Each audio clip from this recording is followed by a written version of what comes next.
Olá, estamos de volta com o debate Rede TV Folha de São Paulo com os candidatos a prefeito de Recife.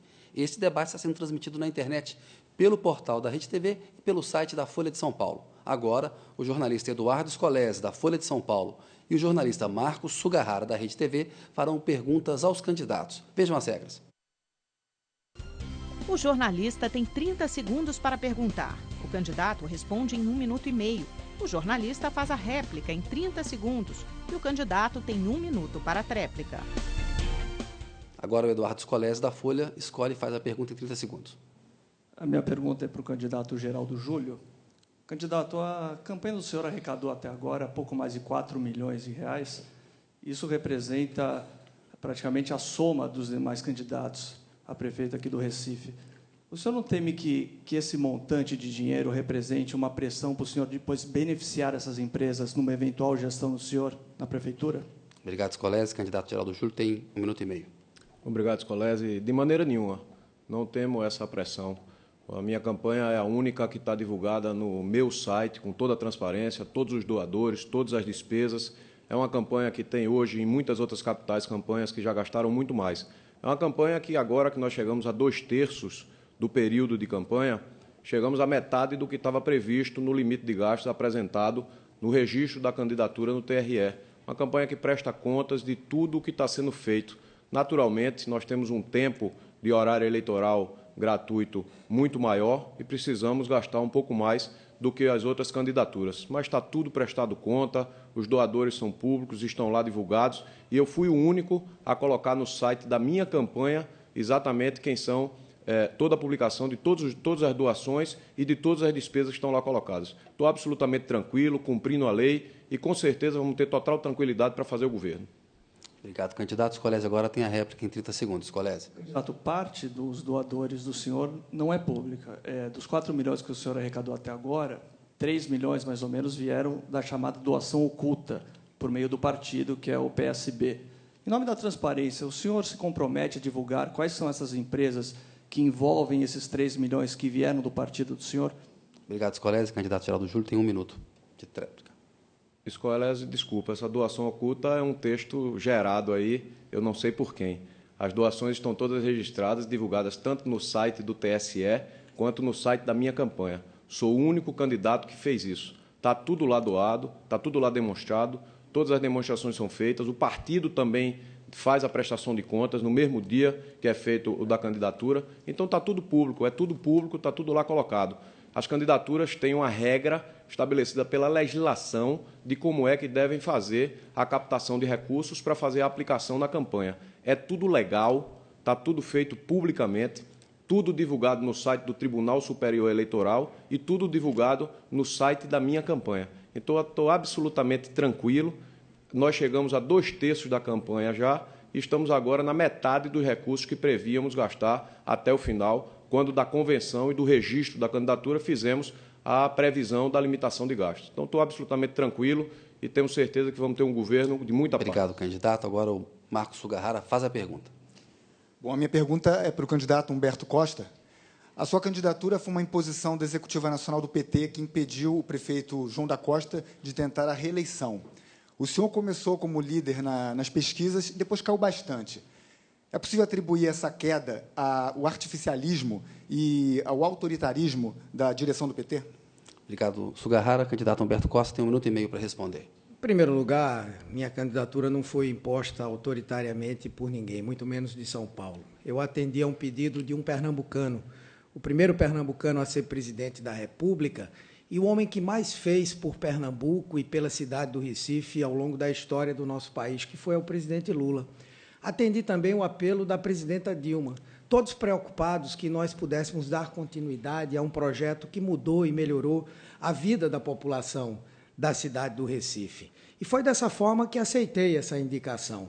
Nós temos um prefeito que tem ações importantes na sua administração, como é o caso da área habitacional, a Vila Mangue, mas que todos sabem também que nós tivemos fragilidades.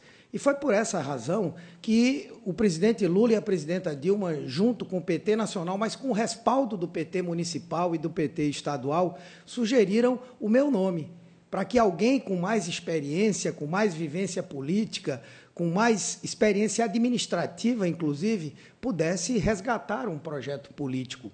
Então, a minha candidatura surgiu disso, e ela tem todo o respaldo do Diretório Municipal do nosso partido.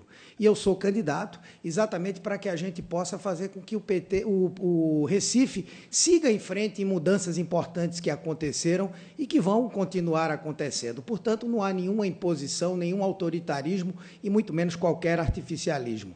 Obrigado, candidato. Sugahara tem 30 segundos de réplica. O senhor disse que seu nome foi indicado, o nome de uma unidade, mas até o momento a gente não vê um apoio incisivo do atual prefeito, João da Costa. E também, nas brigas internas do PT, chamou a atenção a atitude de Maurício Randes, que deixou o partido depois de 32 anos de militância, deixou o mandato de deputado e saiu disparando contra o PT, dizendo que o partido era autoritário e também que o quadro mais preparado para administrar o Recife seria Geraldo Júlio. O que o senhor responde a essas críticas? Obrigado, Sugahara. Candidato Humberto Costa tem 1 minuto. Tenho a dizer concretamente que eu entendo a posição do prefeito do Recife. Ele ficou magoado por não ter sido o candidato e chegou, inclusive, a entrar na justiça para proibir que todos os candidatos pudessem citá-lo. Mas eu reconheço o governo dele como um governo de continuidade, que teve problemas, mas que tem avanços importantes, entre eles na área habitacional. A Vila Brasil, a que se referiu aqui, por exemplo, o candidato Mendonça Filho, não é uma obra parada.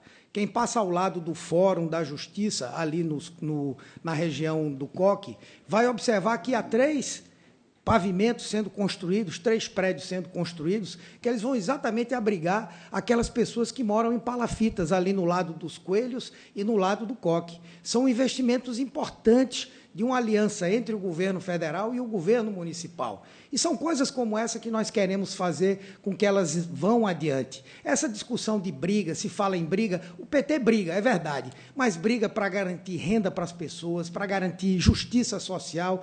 Obrigado, candidato. Seu tempo acabou. Agora o Eduardo Scolese faz a pergunta.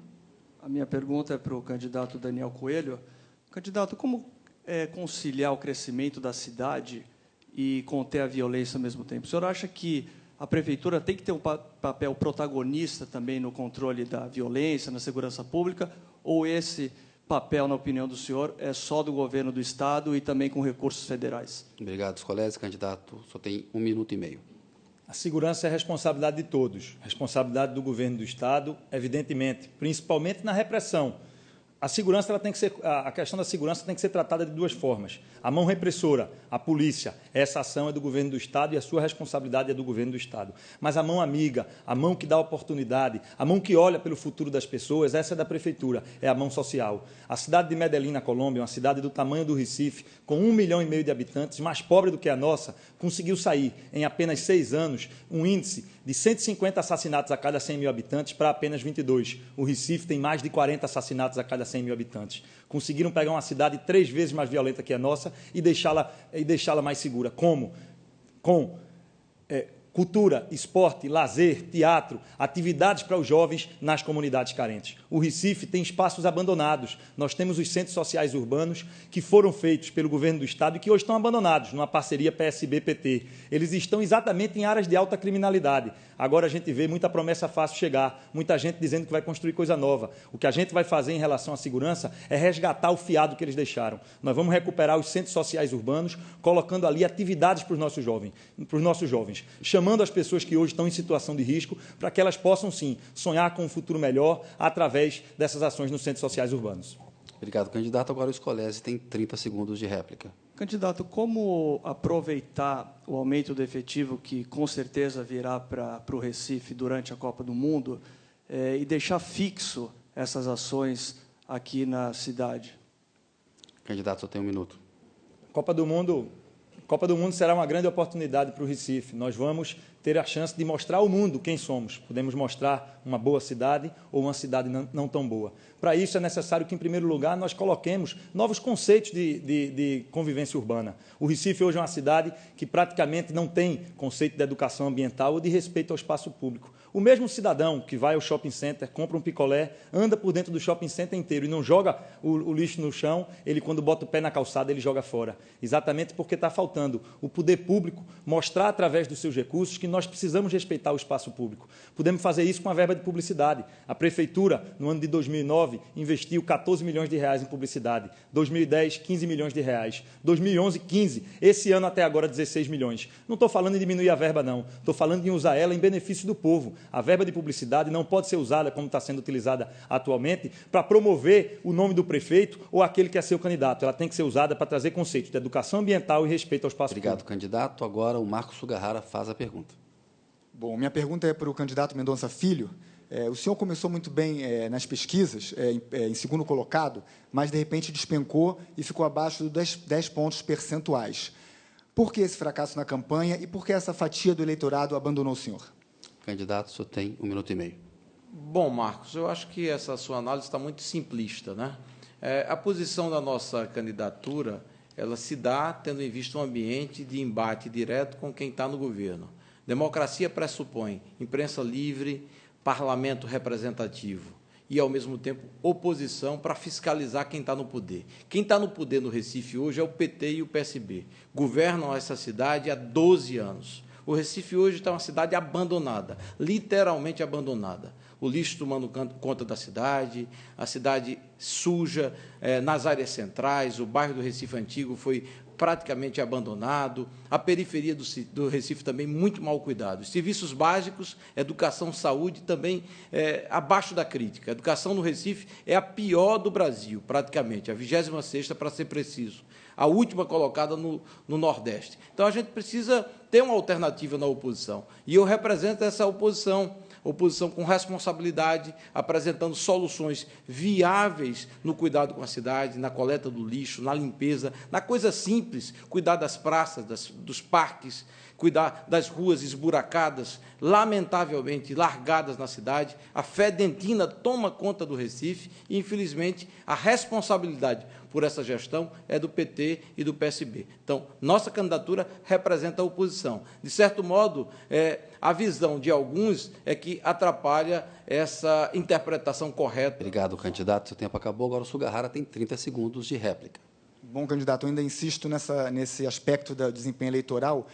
A gente não poderia atribuir essa queda ao declínio do seu partido, do DEM, que teve recentemente um senador cassado, Demóstenes Torres, e um governador preso, Arruda?